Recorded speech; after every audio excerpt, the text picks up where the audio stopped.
Hi everyone, তোমরা জানো আমি এখন আমার ওয়েট লস জার্নিতে রয়েছি। আর এই ওয়েট লস জার্নিতে আমি প্রত্যেক দিন কী কী খাচ্ছি সবটাই তোমাদের সাথে শেয়ার করছি। তো কালকে যেরকম আমি এই খুব অল্প তেলে এগ সয়াবিন ফ্রাইড রাইসটা বানিয়েছিলাম, তো আজকে দেখে নাও তার রেসিপি। কড়াইতে খুবই সামান্য পরিমাণ তেল, এইটুকুনি তেল কিন্তু ইউজ হচ্ছে পুরো রান্নাটায়।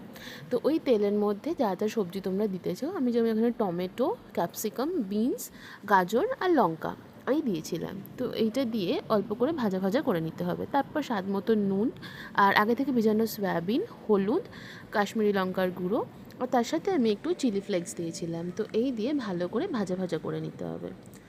নাড়াচাড়া করার পর আমি ওর মধ্যে একটু সয়া সস দিয়েছিলাম, আর তার সাথে দিয়েছিলাম জলটা দিয়েছিলাম কারণ যেহেতু খুবই অল্প তেলে রান্না হচ্ছে, তো যাতে সবজিগুলো ভালো করে কুক হয়, তো সেই জন্য জলটা দিয়ে প্রায় সেদ্ধ মতন করে নিয়েছিলাম সবজিগুলোকে।